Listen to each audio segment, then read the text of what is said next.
Rachel Morgan had always found airports strangely comforting. There was something about the rhythm of them, the rolling of luggage wheels on tile floors, the hum of conversations layered in dozens of accents, the sharp scent of roasted coffee that lingered near every gate. People rushed, people waited, people cried, people laughed. Every airport was a temporary village, holding thousands of intersecting lives for just a moment before scattering them again across the world. That morning, however, as she checked her boarding pass for the third time and followed the snaking line toward Gate 14B, the familiar comfort felt thinner, fragile somehow. She told herself she was just tired. She had stayed up too late packing, then woke before dawn to catch the shuttle. A hot cup of coffee had helped only a little. Still, when she finally scanned her ticket and stepped onto the jet bridge, she couldn't shake the small knot tightening in her chest. Inside the plane, the air was cool, tinged with the scent of recirculated oxygen and faint cleaning chemicals. A flight attendant greeted her with practiced warmth, flashing the kind of smile designed to soothe nervous travelers. Rachel smiled back politely, adjusting the strap of her bag on her shoulder as she glanced at her ticket again. Row 12, seat A window. She slid down the narrow aisle, dodging passengers who were still arranging their luggage overhead. Row 12 sat near the middle of the aircraft, close enough to the wings for a good view, far enough from the back to avoid the constant bathroom line. She slipped into her seat, clicked her belt into place, and exhaled. The man beside her was already hard at work on his laptop. His fingers flew across the keyboard with a speed that suggested he was either a lawyer racing a deadline or someone who simply didn't know how to stop working. He didn't look up when Rachel sat down, only muttered something under his breath, as if negotiating with himself. Behind her, a young boy bounced his heels against the back of her seat rhythmically. His mother shushed him softly, her voice weary but patient. Across the aisle, a young couple leaned their heads together, whispering in the hushed tones of fresh love. 2 rows ahead, a woman in a tailored suit flipped briskly through a stack of papers, highlighting and scribbling notes. It was an ordinary flight, an ordinary collection of strangers, each wrapped in their own worlds. Rachel reached down, sliding her small carry-on bag beneath the seat in front of her. She pulled out her phone, typing a quick message to her sister. "Boarded. See you soon. Don't be late picking me up this time." She added a laughing emoji and hit send before slipping the phone into airplane mode. The cabin filled with the usual pre-flight chorus, overhead bins slamming shut, attendants demonstrating safety procedures, a low rumble of engines awakening beneath the floor. Rachel only half-watched the demonstration, though she nodded politely when the attendant glanced her way. She had seen it dozens of times. The yellow oxygen masks, the floating seat cushions, the emergency exits, it all felt like background noise, instructions more symbolic than practical. Planes didn't crash. At least hers never had. Still, that knot in her chest tugged tighter. She pulled a paperback novel from her bag, the cover creased from use, and tried to lose herself in the familiar comfort of printed words. Yet her eyes kept drifting toward the oval window beside her. The sun was rising, spilling golden light across the tarmac. Ground crew moved briskly, waving batons, loading luggage, fueling tanks. Everything looked so routine, and yet Rachel couldn't shake the feeling that this morning was different. The captain's voice boomed through the speakers, calm and authoritative. "Good morning, ladies and gentlemen. Welcome aboard Flight 237 with service to Denver, connecting through Chicago. Our flight time today will be approximately 2 hours and 30 minutes. Weather looks clear at cruising altitude, so we should have a smooth ride. Sit back, relax, and enjoy your flight." The plane eased away from the gate, engines humming louder, vibrations coursing through the floor and into Rachel's feet. She pressed her head back against the seat, watching the runway grow closer. Beside her, the businessman cursed softly at something on his screen. The boy behind her giggled as his mother tried to distract him with a coloring book. A flight attendant strolled the aisle, double-checking belts. The engines roared, pressing passengers firmly into their seats as the aircraft thundered forward. Rachel's stomach dropped as the ground blurred and fell away entirely. Buildings shrank into miniature. Blocks, cars into specks of light. The city receded below as they climbed into a sea of white clouds. For a moment, the unease in her chest softened. The view was breathtaking sunlight pouring across the horizon, clouds glowing like mountains of cotton. She had always loved this moment when the world below seemed distant and the sky opened endlessly.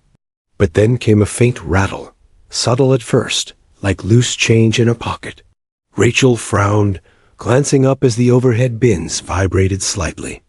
The man beside her didn't notice. The attendants kept moving unbothered. She forced herself to relax, telling herself it was normal.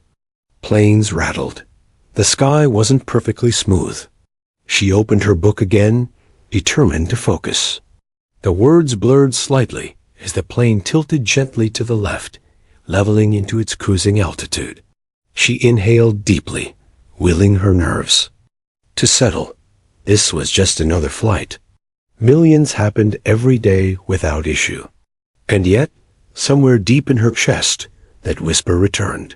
Something's not right. Rachel shook her head, trying to dismiss it. She had promised her sister she'd arrive in one piece, and she intended to keep that promise. She straightened in her seat, thumbed through her book, and forced herself to smile at the view outside. But she didn't know no one in row 12, or anywhere else on that plane, knew that before this journey ended, her seat would become the center of a story she would never forget. At first, it was just a shiver in the air, the kind of mild bunk passengers hardly noticed. Rachel glanced up briefly from her book as the plane trembled, then steadied. A few overhead lights flickered, but no one seemed concerned. The businessman beside her didn't even pause his furious typing, his screen reflecting blue light against his glasses. But then came another jolt, sharper this time. Coffee sloshed over the rim of a plastic cup across the aisle. A young girl squealed with laughter, mistaking it for amusement park fun. Her mother chuckled nervously, patting her shoulder. Rachel tightened her seatbelt automatically. She had flown enough times to know turbulence was common, nothing to panic about. The seatbelt light chimed above, and the familiar voice of the captain echoed, "Ladies and gentlemen, please return to your seats and fasten your seatbelts." The words were calm, routine. Yet Rachel noticed something. The flight attendants had immediately halted their service. One woman, who had just started pouring soda into a plastic cup, capped the can and wheeled the cart briskly back toward the galley. Their movements were quick, controlled, but not relaxed. The plane jolted again, harder. Rachel's stomach flipped. Overhead bins rattled as if unseen hands were shaking them. A suitcase inside one banged audibly, the sound echoing through the cabin. Nervous whispers began to ripple row to row. Rachel tried to distract herself with her book, but the words swam as the aircraft dipped suddenly, a sharp drop that drew a chorus of gasps. Her fingers clenched the armrests. Beside her, the businessman's laptop nearly slid from his tray. He cursed, snatching it up and slamming it shut, his composed facade cracking for the first time. Behind her, the boy who had been kicking her seat earlier began to cry. His mother wrapped her arms around him, whispering soothing words Rachel couldn't quite hear. The baby further back wailed, its cries piercing through the cabin's nervous silence. The turbulence didn't stop. Instead, it intensified. The plane jolted sideways, then bounced upward violently, sending stomachs lurching. Someone shrieked. Another passenger shouted, What's happening? Rachel's pulse hammered in her ears. She turned to the window for reassurance, but the view offered no comfort. The clouds outside had thickened, dark and swollen. They weren't the soft, glowing shapes she admired earlier, but stormy masses, curling with shadows. Flashes of light flickered in the distance, too far to be thunder, yet enough to send dread creeping through her veins. Rachel pressed her palm flat against her thigh, forcing herself to breathe evenly. "It's just turbulence," she whispered under her breath, though the tremor in her voice betrayed her fear. The businessman beside her tried to sound casual. "Happens all the time," he muttered, more to himself than her. But the tightness in his jaw said otherwise. The attendants strapped themselves into their fold-down seats, their expressions carefully neutral, though one gripped the shoulder harness a little too tightly. That detail didn't escape Rachel. The aircraft lurched. Again, so violently this time that a drink cup toppled from an armrest and rolled down the aisle, spilling cola across the carpet. A few passengers cried out.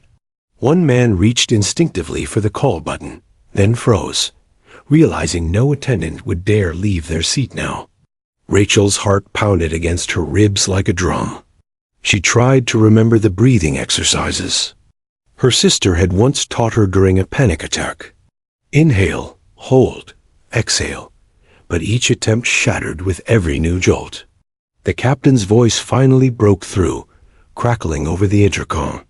"Ladies and gentlemen, we're experiencing some rough air. Please remain seated with your belts securely fastened. This is for your safety." The words were meant to calm, but Rachel felt the opposite. The turbulence wasn't mild anymore. It was aggressive, punishing, as if invisible fists were striking. The fuselage. Her fingers dug so deeply into the fabric of the armrest, she was sure she'd leave marks.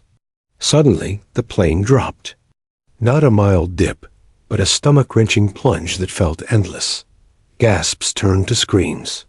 Overhead compartments rattled violently, one swinging open and spilling a backpack into the aisle. The thud jolted Rachel's chest. She clamped her eyes shut, waiting for the plane to level, her breath ragged. The moment it steadied, her eyes darted toward the attendants. One woman's lips were moving silently praying, Rachel realized. Her stomach turned cold. The man next to her muttered, "Damn it, this is bad." He wasn't reassuring himself anymore. He was admitting what everyone felt. Rachel forced her gaze outside again. The clouds pressed close, wrapping the plane in a stormy cocoon. For the first time, she realized they weren't just passing through turbulence. They were trapped in it. Passengers began speaking in urgent whispers, their fear spreading like static electricity. A woman across the aisle gripped her husband's hand so tightly their knuckles whitened. The crying baby's wails grew louder, echoing painfully in the tense silence between bumps. Rachel's breath quickened, her mind racing with memories of safety briefings she had always ignored. She tried to recall how many exits were on this plane. How did the oxygen masks drop? What was the brace position again? The details felt slippery, vanishing the harder she tried to grasp them. Then came the loudest jolt, yet a violent shudder that rattled every bolt, every panel. A suitcase tumbled fully from the overhead bin, slamming into the aisle with a crash. Screams pierced the cabin. Rachel's head snapped around, heart clawing at her ribs. It was then, cutting through the panic, that the intercom clicked again. The captain's voice returned, deeper now, carrying a weight that chilled Rachel to her bones. "Ladies and gentlemen." He paused, as if carefully choosing his next words. "We've encountered a serious mechanical issue. Please remain seated with your seatbelts fastened. I'll update you shortly." The cabin froze. Rachel's blood ran cold. This wasn't turbulence anymore. It was something much worse. The words dropped into the cabin like stones into still water, rippling outward in waves of disbelief. A serious mechanical issue. Rachel felt her throat close. For a moment, she thought she had misheard. Perhaps the static in the intercom distorted the captain's message. But then she saw the faces around her, every pair of eyes wide, every body stiffened as if turned to stone. She hadn't misheard. Everyone had heard the same thing. Beside her, the businessman who had been glued to his laptop now stared straight ahead, his hands motionless on the keys. The clacking that had filled Rachel's ears for the past hour was gone, replaced by silence heavy enough to crush the air. His jaw twitched as if he wanted to say something, but no words came. Across the aisle, a teenage girl clutched her headphones tightly against her chest. Her lips trembled as she whispered something, maybe a prayer, maybe her mother's name. 2 rows up, a man in a baseball cap pulled his cap off and raked a trembling hand through his hair. He looked back, his eyes darting across the cabin, searching faces for reassurance he didn't find. Rachel's pulse roared in her ears. She could feel her heartbeat in her throat, and her fingertips pounding against her ribcage like a trapped animal. She gripped the armrest so hard her nails dug into the upholstery. The seat felt smaller, narrower, pressing her in from both sides. Her mind began racing, pulling up every half-forgotten story she had ever read about planes in trouble. The crash in the Hudson, the explosion over the Atlantic, the images she had scrolled past late at night, telling herself they were rare, distant tragedies that would never touch her. Yet now, strapped into row 12, she felt those stories pressing down on her like ghosts. The flight attendants rose from their jump seats and moved briskly down the aisle. Their smiles were gone, replaced with clipped professionalism. Their voices were louder now, firmer, their instructions carrying an edge of urgency. Ladies and gentlemen, please ensure your seatbelts are securely fastened. Remove sharp objects from your person. Shoes off if you're wearing heels. A ripple of gasps followed. This wasn't turbulence protocol. This was survival protocol. Rachel's stomach dropped further. She forced herself to breathe, though every inhale rattled in her chest. She remembered scoffing once at people who feared flying. Statistically safer than driving, she had told her sister. The odds of anything happening are microscopic. But statistics meant nothing now. When disaster chose you, numbers didn't protect you.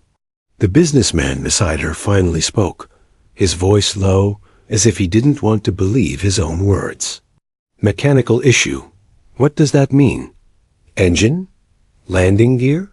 He wasn't asking Rachel, not really. He was asking the universe, as though an answer might fall from the ceiling panels. Rachel didn't respond. Her mouth was dry, her tongue heavy. She couldn't trust her voice to sound steady. The boy behind her whimpered again. His mother's voice broke as she whispered, "It's okay, sweetheart. It's okay," though even Rachel could hear the lie. The boy's cries sharpened into sobs. The sound cut through Rachel's nerves like glass. The plane jolted again, a sharp shudder that rattled the bins overhead. A few people screamed, others cursed. The flight attendants steadied themselves. Against seats, shouting louder now, "Remain calm. Remain seated." Their commands were strong, yet the cracks showed in their faces. Rachel's eyes flicked to the window. Clouds swirled past, thick and gray, blotting out the sun. For the first time, she felt trapped, not just in a seat, but in the sky itself. Nowhere to run, no ground beneath her, only a metal shell hurtling through air with a failing system she couldn't see or control. Her hands trembled violently. She pressed them to her knees, forcing them down, but they quivered anyway. She thought of her sister again, standing in the arrivals hall with her welcome sign. She thought of her mother's voice on the phone 2 nights ago, warm and loving. "Be careful, sweetheart." Such ordinary words, now heavy with ominous weight. A captain's voice returned. This time it was steadier, almost rehearsed, though Rachel could sense the strain beneath the calm. "Ladies and gentlemen, for your safety, we are preparing for an emergency landing. Please listen carefully to the instructions of your flight attendants." The word echoed. Emergency. It wasn't a word you ever wanted to hear at 30,000 feet. The cabin erupted into noise. People shouted questions, calling for answers the attendants couldn't give. "What's wrong? Are we going down? How much time do we have?" The attendants didn't stop to answer. They moved seat to seat, demonstrating the brace position, adjusting belts, reminding passengers to remove items from their laps. Their urgency spoke louder than words. Rachel swallowed hard, her throat raw. She tried to mimic the posture, leaning forward, arms crossed against the seat ahead. But the motion made her chest ache with panic. The reality of it sank in. This wasn't a drill. This wasn't turbulence. This was preparing to survive impact. The businessman muttered again, his voice almost a chant. "This can't be happening. Planes don't just... No. His hands shook so violently, he dropped his laptop into the aisle. Neither of them reached for it. Rachel's eyes burned with tears. She blinked them back, not wanting to surrender yet, not wanting fear to win. But fear had already spread through the cabin, thick and choking. Some passengers prayed aloud, clutching crosses, whispering verses. Others clutched each other, their whispers urgent confessions of love, apologies, pleas. The teenage girl across the aisle called her father's name over and over, as if saying it might summon him from the ground to pluck her out of the sky. Rachel sat frozen, heart hammering, every muscle rigid. She felt like a spectator to her own body, watching herself breathe in shallow gasps, her fingers still locked onto the armrests. She couldn't move. She couldn't think beyond the captain's words. Emergency landing. The phrase circled in her mind like a vulture. What did it mean exactly? Would the plane glide to a safe stop? Or would they slam into the runway in a ball of fire? She didn't know. No one knew. For the first time in her life, Rachel realized how fragile human control was. Billions of dollars of engineering, thousands of hours of training, and still they were at the mercy of chance, of gravity, of one malfunctioning part that turned routine into disaster. She drew in a shaking breath, her voice barely a whisper. Please let us make it." The man beside her finally looked at her. Their eyes met strangers bound by the same terror. He nodded once, a silent acknowledgement, and she nodded back. No words were needed. Above them, the fluorescent lights flickered once, then steadied. The engines groaned louder, their tone uneven, strained. The plane tilted slightly, beginning its descent. And as the nose dipped toward the earth, Rachel felt time fracture. Every second stretched long and heavy, every breath a countdown she could not see. The cabin was no longer the anonymous, orderly space of polite strangers it had been at takeoff. Now it felt like a pressure chamber, fear and tension, compressing every soul inside until no one could pretend to be calm anymore. The flight attendants moved briskly, their voices louder than the roar of the engines. "Shoes off if you're wearing heels. Remove glasses. Place all personal belongings under the seat in front of you." Their commands were sharp, urgent, slicing through the air. Rachel obeyed automatically, her hands trembling as she slipped her sneakers off and shoved them beneath the seat. She stuffed her paperback into the pocket, her fingers fumbling against the fabric. Her movements felt clumsy, robotic, as though her brain were 3 steps behind her body. Across the aisle, the young couple who had been whispering sweetly earlier were now gripping each other like lifelines. The man pressed a kiss to his partner's forehead and murmured, "We'll be okay. Just stay with me." His words trembled, his eyes betraying the fear he tried to hide. The mother behind Rachel was frantic, but controlled, pulling the boy's hood over his head and murmuring, "Lean forward, sweetheart, like this. Good boy. Mommy's right here." The boy whimpered. His cheeks streaked with tears, but he obeyed, small hands clutching the seat back. The businessman beside Rachel pulled off his watch and tucked it into his pocket with shaky hands. "They don't want anything loose flying around," he muttered, as if explaining to her, or maybe to himself. His voice was brittle, stretched, thin. Rachel tried to recall the safety demonstration she had only half-watched. Brace position forehead to the seat in front, arms crossed tight. She leaned forward, practicing, but the posture made her chest constrict, her breath shallow. The thought that she might actually need this position to survive felt surreal, like stepping into a nightmare she couldn't wake from. The plane lurched again. Gasps rose in unison, a collective cry of fear. Overhead bins rattled. One popped open, spilling a scarf that fluttered down into the aisle like a mocking flag of surrender. The attendants moved row by row, crouching low to meet passengers' eyes. Bend forward, head down, hands over the seat in front. Do not look up until the plane has come to a complete stop. Their voices carried the authority of people who knew survival depended on obedience. Rachel nodded when the attendant reached her row. "Good," the attendant said firmly, meeting Rachel's gaze. Her eyes were steady, but glistened with something. Unspoken. Compassion. Fear. Resolve. Then she moved on, repeating the instructions to the next row. The captain's voice filled the cabin once more. "Ladies and gentlemen, we are preparing for landing. Please remain calm and follow your crew's instructions. We have trained for this. We are doing everything possible to ensure your safety." His words were steady, almost rehearsed. But Rachel caught the faintest quiver at the edges, like a man standing on the edge of certainty. Around her, passengers began to unravel. A woman 2 rows ahead sobbed uncontrollably, clutching the hand of the man beside her. A teenager whispered, "I don't want to die. I don't want to die," over and over, rocking in her seat. The cabin had become a storm of whispered prayers, choked cries, and frantic reassurances. Rachel closed her eyes and tried to picture her sister's face. She imagined the airport arrivals hall, the handmade sign, the familiar smile waiting for her. She clung to that image as though she could carry it into whatever came next. But then doubt crept in.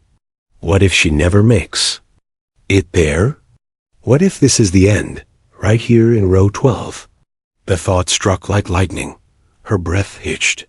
She pressed her forehead against the seat in front of her and whispered, "Not yet. Please, not yet." The plane dipped lower, engines groaning, in strained protest. Through the window, Rachel glimpsed the ground between breaks in the clouds. Tiny roads, clusters of houses, toy-like cars. Civilization, safety, so close yet impossibly far. The attendants shouted again, "Brace! Brace! Brace!" Their voices overlapped, commanding, insistent. The entire cabin folded forward as one. Hundreds of bodies bent into the same posture, as if bowing to some unseen force. Rachel pressed her arms against the seat in front of her, her forehead tight to the fabric. Her body shook with adrenaline. Her heart raced so violently, she thought it might burst before they even touched down. The businessman beside her whispered rapid prayers, his breath hot against his armrest. She could hear the boy behind her whimpering, "Mommy, I'm scared." His mother's voice broke as she whispered back, "I know, baby. Me too. But we're brave, right? We're brave." The engines roared louder, then sputtered unevenly. The sound sent fresh waves of panic through the rows. Rachel clenched her teeth, refusing to scream, though every fiber of her body begged to. She forced her thoughts to her family, to her sister's voice on the phone, to the laughter they shared. Last Thanksgiving, She told herself she would see those moments again. She had to. Then came a sudden silence. A lull in the engine's growl, the kind of silence that prickled with dread. The plane tilted, nose dipping further. Rachel's stomach lurched. Passengers moaned softly, the sound primal, raw fear made audible. "Hold position," an attendant bellowed. "Stay down, stay down." Rachel squeezed her eyes shut. She could taste salt on her lip tears she hadn't realized were falling. Her hands clutched the armrest, knuckles white, fingers aching. She pressed her forehead harder against the seatback, as though hiding inside the fabric could shield her. The cabin vibrated violently as the plane cut through the thick air. The landing gear thudded into place beneath them with a metallic groan. The sound, instead of reassuring, only deepened the sense of finality. Rachel whispered to herself, her voice muffled against the seat. "Please let us land. Please let us land." The entire cabin seemed to echo her plea, a chorus of whispered hopes, desperate bargains with fate. The runway lights appeared below, streaking through the storm, a ribbon of salvation or doom. "Brace! Brace! Brace!" the attendants shouted. Again, louder than ever, voices raw from repetition. Rachel curled tighter, her body trembling uncontrollably. In that moment, row 12 was no longer just a seat. It was a threshold between the life she had lived and the life, if any, that might remain after this landing. And as the wheels hurtled toward the ground, every soul aboard surrendered to the same silent truth. Impact was coming. The plane shuddered violently, nose tilting downward, as if gravity itself had become a predator. The cabin, once filled with murmurs and whispers, was now a taut silence stretched tight across every row. Row 12 felt smaller than ever. The seat, pressing uncomfortably against Rachel's back, her head buried against the seat in front. She couldn't move, couldn't look around without fear. Every fiber of her body was locked in anticipation of what was coming. Outside the window, the world blurred. Clouds swirled in thick, angry masses, streaked with silver light as the sun fought to penetrate the storm. For a moment, Rachel thought she might throw up, but the fear was too powerful to allow anything else. She breathed shallowly, counting silently, trying to hold herself together. The captain's voice came again, steady and calm, though Rachel could feel the strain beneath the practiced tone. "Ladies and gentlemen, we are on final approach. Please remain seated, belts fastened, heads down. Flight attendants, prepare the cabin for landing." The words made the reality sink deeper into Rachel's chest. They weren't joking. They weren't exaggerating. They were about to land a damaged plane on a runway lined with flashing emergency lights. The flight attendants moved quickly, shouting. Repeated commands. "Brace! Brace! Brace! Place your forehead on the seat in front. Cross your arms. Keep your head down." Their voices were clipped, insistent. They moved like soldiers in formation, checking every row, guiding passengers into the safest position possible. Rachel obeyed, pressing her arms tightly against the seatback, forehead trembling against the rough fabric. She felt the vibrations of the engines through her arms, through her chest, through her entire body. Her heart raced so violently, it felt as though it might escape her chest. Beside her, the businessman whispered, almost to himself, "It's okay, it's okay." His repeated mantra had the hollow, brittle quality of someone clinging to hope by sheer force of will. The mother behind her whispered soothing words to her son. The boy's small body shook with fear, yet he mimicked the brace position perfectly, his tiny hands clinging to the seat. Rachel's throat tightened at the sight. There was courage here, fragile, human courage amid terror. Through the window, Rachel caught sight of the runway lights. They flashed red and white, stretching toward the horizon like a lifeline. Emergency vehicles lined either side, their sirens silent, but lights flashing in urgent readiness. Fire trucks, ambulances, rescue personnel all waiting for the moment the plane would meet the ground. The sight should have comforted her, but it only amplified the reality. There was no turning back now. The plane jolted sharply, throwing Rachel's stomach into her throat. The engines groaned, uneven and harsh, vibrating through the cabin. The vibration was continuous now, low and metallic, reverberating in the bones. It was a sound she would never forget, a sound that screamed imminent danger. The attendants moved down the aisles again, checking belts, shouting final reminders. Rachel glimpsed the fear on their faces, just enough to reveal the truth behind their calm professionalism. They were afraid too, but they had a job. And that job was to guide hundreds of lives through one of the most dangerous moments any human could face. Another violent jolt hit, and Rachel's head snapped forward. She bit her lip to stop the scream threatening to escape. Around her, passengers grunted, cried, whispered prayers. The collective tension was palpable, a living entity pressing down from ceiling to floor. Hold the brace position. Stay down. Don't lift your head. The attendants' voices sliced through the cabin, keeping chaos contained. Their precision was remarkable, almost robotic, yet every movement held urgency and humanity at the same time. Rachel forced herself to focus on breathing, small and controlled. She counted each inhale and exhale, imagining her lungs filling with courage instead of fear. It was a feeble strategy, but it helped her maintain some semblance of control. The runway grew closer in the window. She could see the asphalt, slick and glinting under the stormlight.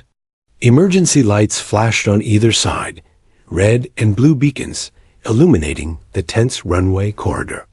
She caught glimpses of the first responders, firefighters gripping hoses, paramedics crouched low, all prepared for the worst. The plane tilted. Slightly, nose low, the descent accelerating. Each vibration, each sudden shift sent shockwaves through Rachel's body. She felt as if she were not strapped in a seat, but held in place by sheer luck and engineering. The businessman beside her now whispered her name, shaking slightly. "You'll make it? You'll make it." She didn't respond, didn't know how to. Words felt meaningless in this suspended moment. Only the hum of the engines and the flash of lights outside existed. The boy behind her whimpered again.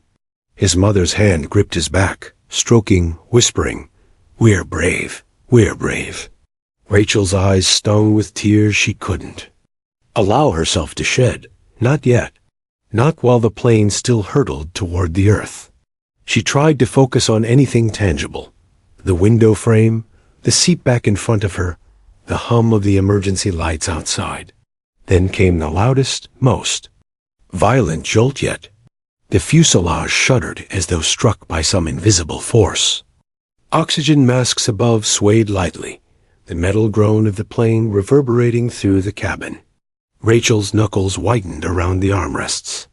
The captain's voice returned, brief and calm. "Brace for landing. This will be rough. Stay in position." The words were meant to prepare, but Rachel could only hear them as a warning. It's time. The runway stretched nearer. She could see the painted lines, the flashing edge markers. A plane tilted slightly to the left, engines straining, wheels readying for contact. Her stomach twisted. She swallowed thickly, pressing her forehead harder against the seat. Around her, passengers were tense, silent, holding themselves rigid, prayers whispered under breath. Hands clenched, eyes shut tightly. The mother and child behind her squeezed each other like anchors in a storm. Then, in a surreal moment, Rachel felt the plane drop again, the moment stretching. Her body lifted slightly from the seat before slamming back down. Every scream, every cry, every gasp seemed to echo inside her skull. Emergency vehicles flashed closer now. Sirens began wailing faintly as the plane approached. She could see the fire truck's hoses, the paramedics ready with stretchers. Every detail sharp, terrifyingly vivid. Rachel whispered again, under her breath, over and over, "Please let us make it. Please let us make it." The cabin vibrated violently one final time before the first contact. The plane's wheels slammed into the runway with a jarring screech. Metal shrieked as tires fought for traction. The impact reverberated through every row, every seat, every body. Rachel clung to her position, head pressed forward, arms locked, teeth clenched. She didn't move, couldn't move. Around her, the cabin shook and groaned, overhead bins rattling, personal items tumbling slightly. The flight attendant screamed. Instructions over the roar. Stay down. Hold tight. Don't lift your head. The plane skidded, groaning as friction between tires and asphalt resisted its momentum. Sparks flew faintly from contact points, light flashes that sent tiny shocks of panic through every passenger. Rachel's ears rang with adrenaline. Her body shook uncontrollably, but she stayed pressed forward, telling herself, "I am alive. I will survive this. I'm going to see my sister again." And in that tense, terrifying moment, she realized something profound. Survival wasn't about statistics, engineering, or luck alone. It was about focus, determination, courage, even when every instinct screamed to panic. Row 12, once just another number, now felt like the center of existence.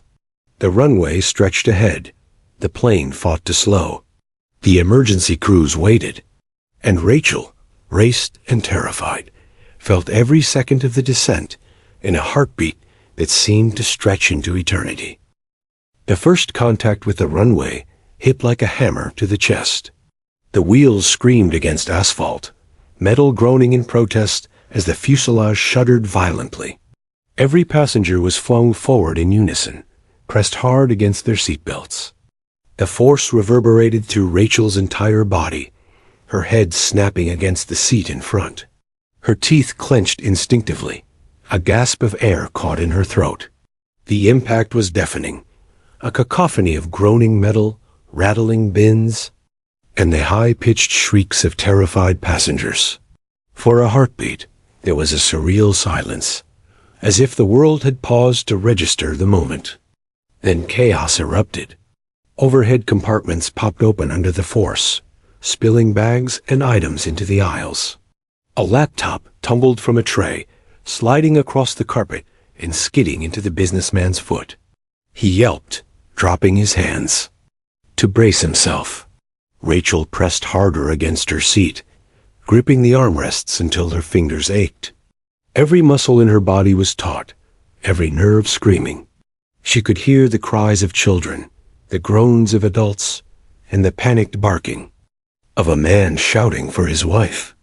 Row 12 felt impossibly small, a cage in the middle of a violent storm. The plane skidded across the runway, tires screeching and sparks flying faintly as friction clawed at the metal. The engines groaned, uneven and protesting. Outside the window, the flashing lights of emergency vehicles streaked past, red and blue beacons reflecting off the wet tarmac.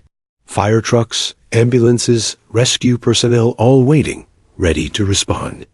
Rachel's heart pounded so violently she thought she might pass out. Her knuckles turned white around the armrests, fingernails digging into the fabric. She could hear the mother behind her whispering reassurance to her child, even as both shook violently. The boy's small hands clutched the seat, his sobs piercing through the cacophony. The businessman beside her muttered prayers under his breath, each one a shaky plea for survival. Rachel didn't respond. Words were impossible. She was alive, but barely.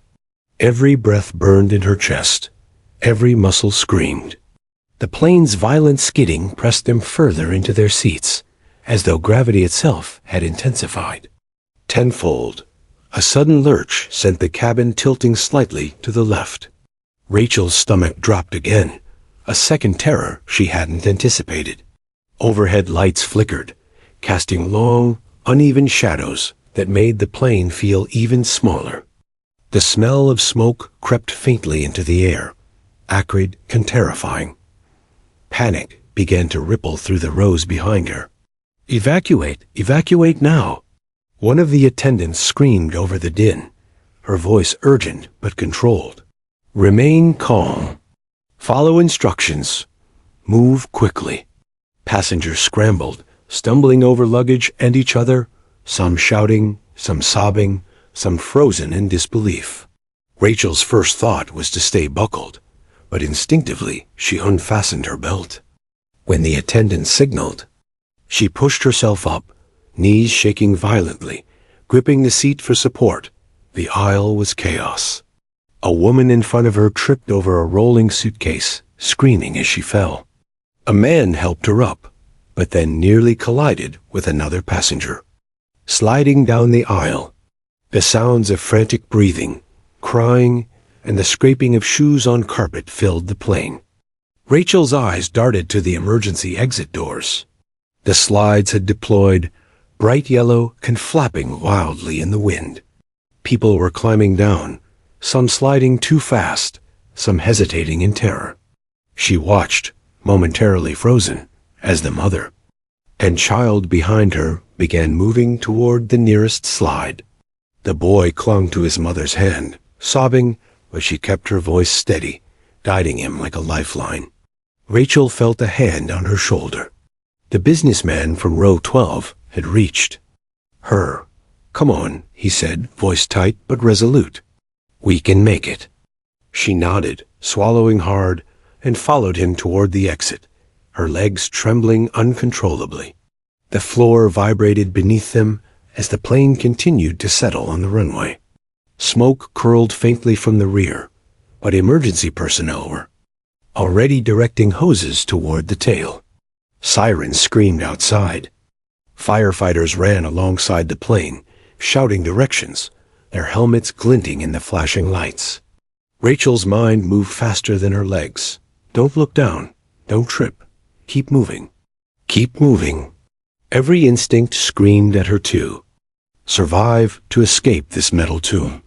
She reached the slide. The wind tore at her hair as she hesitated for a split second, then launched herself down. The slide flared out under her weight, and she landed roughly on the tarmac, skidding slightly before coming to a stop. She rolled to her feet immediately, ignoring the pain in her knees, scanning for the businessman. He landed moments later, coughing from the wind and adrenaline, but upright. The emergency lights flashed across the runway, guiding her toward safety. She ran, ignoring the heat from the tarmac, ignoring the screams around her, focusing only on moving away from the plane. Behind her, a group of passengers had already formed, helping each other, steadying each other's steps, a human chain. In the chaos, Rachel's chest heaved as she finally reached a safe distance, still wrapped in adrenaline. Her legs shook violently, but she was alive. Around her, people were helping each other, some laughing in disbelief, some crying in relief. The mother and child she had watched earlier reached safety, embracing tightly, their tears flowing freely now. Rachel looked back at the plane, still, smoldering faintly at the tail, a scar of metal and smoke against the night sky. She realized she could have been inside, crushed by metal, torn by panic, a statistic among many. Instead, she was alive, trembling but breathing. The businessman beside her exhaled a long, shaky breath. "We made it," he said, voice hoarse, barely audible over sirens and shouts. Rachel nodded, tears spilling freely now, as the first responders guided everyone further from the plane. Her eyes scanned the crowd. Strangers were hugging, crying, laughing, whispering prayers of thanks. In that moment, she felt a strange, unshakable connection to them all, survivors, witnesses, and participants in something terrifying and miraculous. Row 12. Her seat had been just a number. Now it marked a threshold, the place where fear and courage collided. Rachel sank to her knees on the tarmac, overwhelmed. Her hands shook uncontrollably as she pressed them to her face. Behind her, the emergency crews moved efficiently, guiding passengers, checking for injuries, dousing smoke from the plane's tail. Some passengers were being led away in blankets, escorted to ambulances. Yet, despite the chaos, there was relief. Life, fragile and uncertain, had held firm for her, for the mother and child, for the businessman, and for all the passengers aboard. She had stared into the abyss and survived. The night was alive with sirens, flashing lights, and the hum of machinery. Yet Rachel felt an odd stillness inside her. She had been terrified beyond measure, yet she had survived. Every inhale reminded her she was alive. Every heartbeat confirmed it. Row 12, once mundane, now marked the place she faced fear and emerged whole. And in the silence that followed, she whispered to herself, voice barely audible, "I'm alive. I'm alive." The tarmac was alive with activity, a chaotic dance of sirens, flashing lights, and emergency personnel moving with practiced precision. Firefighters sprayed water across the plane's tail, hissing steam rising where the heat met the damp runway. Paramedics hurried among the passengers, checking vital signs, offering blankets, guiding survivors to ambulances. Rachel sat on the cold, wet tarmac, legs bent, arms wrapped around her knees. Her body trembled uncontrollably, not just from the cold or the adrenaline, but from the sheer release of tension she hadn't realized she had been holding for hours. The wind whipped at her hair, carrying the acrid smell of smoke and burnt metal, reminding her that danger had been inches away, almost tangible. The businessman from row 12 sat beside her, equally shaken, head bent, hands clasped together. Neither spoke immediately. Words felt inadequate.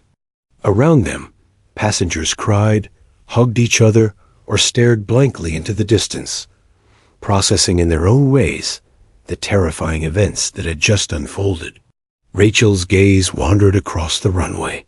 She saw the mother and child she had watched escape earlier, huddled together under a blanket provided by a paramedic. The boy was still shaking, but his mother whispered gently, stroking his hair, offering soft reassurances. Relief washed over Rachel in a surge of gratitude for these tiny human victories. A flight attendant approached, her uniform damp from water and sweat, hair plastered to her forehead. She moved quickly, checking on passengers, giving instructions for the next steps. When she reached Rachel and the businessman, she smiled, a small, tired smile, and offered words that were both comforting and pragmatic. "Everyone is being accounted for.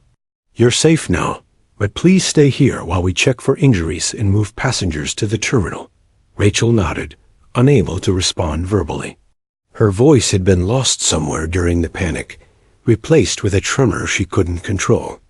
She looked at the attendant's eyes steady, compassionate, and felt a strange admiration for people who could maintain such composure amidst absolute chaos. Emergency personnel began guiding the survivors, walking them carefully away from the plane. Rachel rose slowly, legs weak and shaking. Each step felt deliberate, heavy with exhaustion and disbelief. The runway stretched out in front of them, filled with vehicles, flashing lights, and the scattered remnants of luggage. People were helping one another navigate the slippery surface, holding hands, supporting those who had been thrown by the impact. Rachel's mind replayed the events in fragments. The violent shudder of the landing, the screeching of the tires, the chaos inside the cabin, the brace positions, the mother and child, the businessman. Each memory hit her with a weight that alternated between terror and awe at her own survival. A paramedic approached, asking if she was injured. Rachel shook her head, though her body ached in ways she hadn't noticed until now, shoulders stiff, knees bruised, heart still pounding.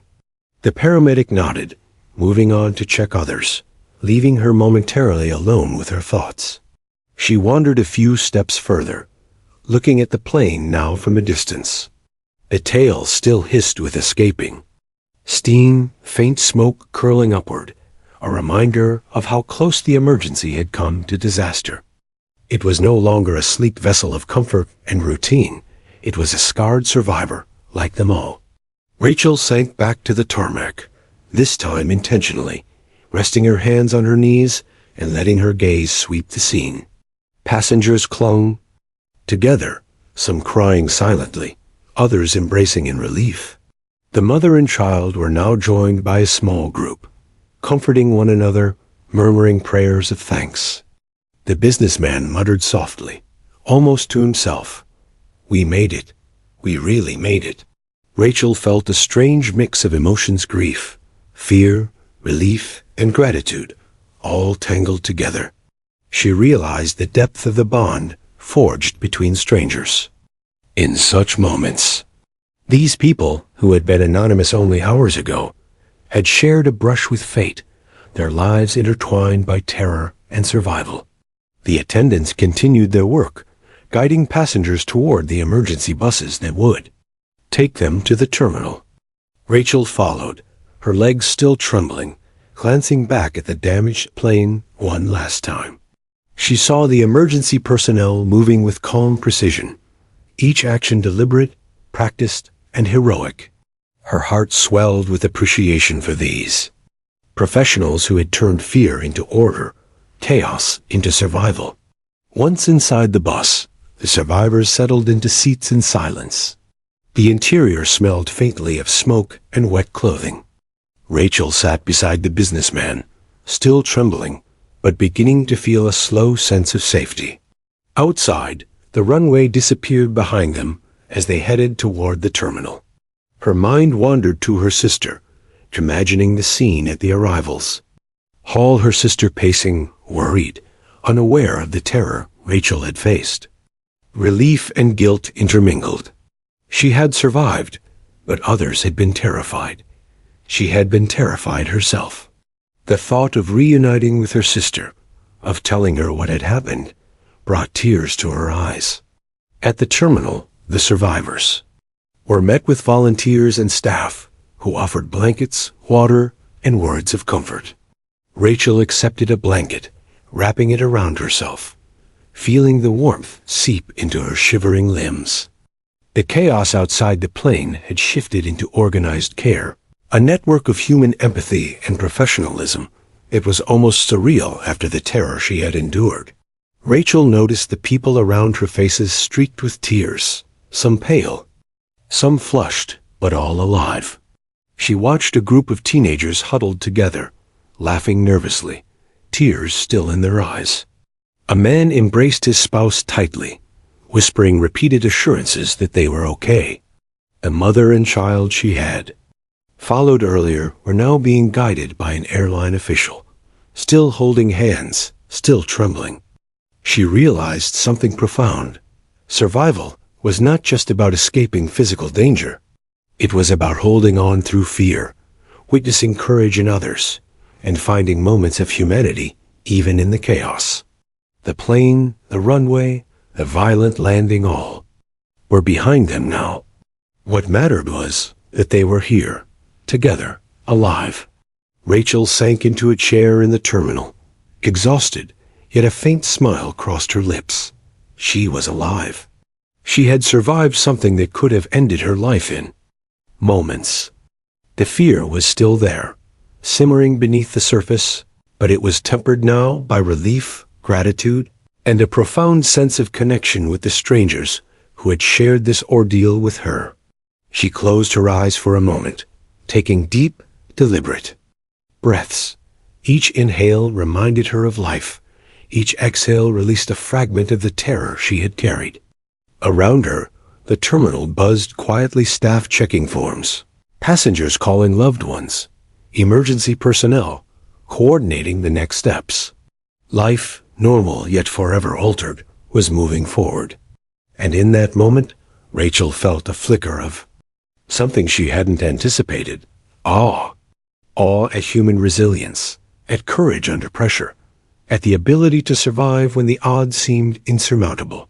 Row 12 had been more than a seat. It had been a threshold between fear and life, between chaos and survival, between despair and hope. She knew she would never forget it. The fluorescent lights of the terminal felt unreal after the storm outside.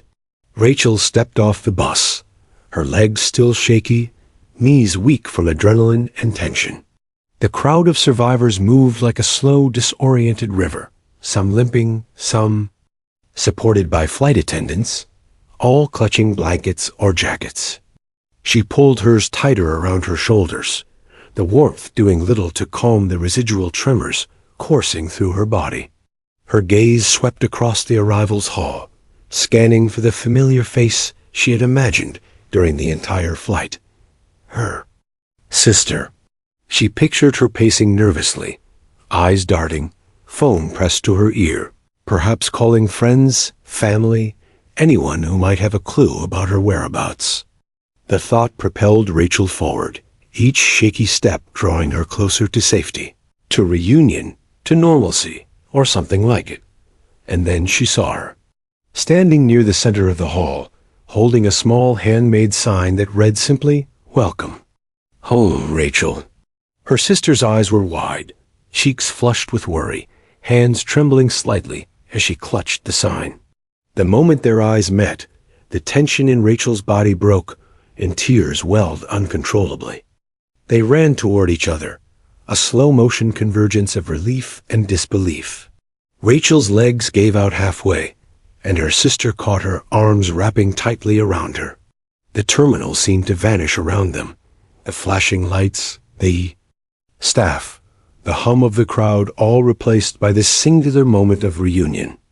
"I thought I lost you," her sister whispered, voice cracking.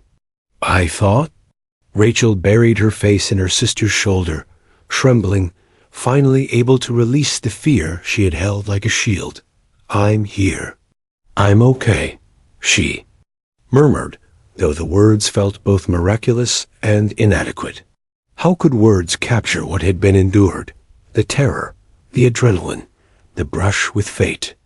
Her sister held her tightly, swaying slightly, whispering reassurances. Around them, other survivors were also reuniting, crying, hugging, laughing in disbelief. The terminal was a patchwork of emotions: relief, grief, disbelief, joy tangled. Together, Rachel finally stepped back slightly, still holding her sister's hands. She saw the traces of the ordeal in her own reflection, in the shadows under her eyes, in the tension in her shoulders, in the faint tremor still coursing through her fingers. Yet she also saw something else: resilience, survival, the unspoken. Bond formed with strangers who had faced the same terror. Row 12 had been more than a number.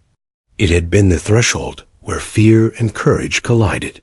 They walked slowly toward the exit, Rachel leaning slightly against her sister for support.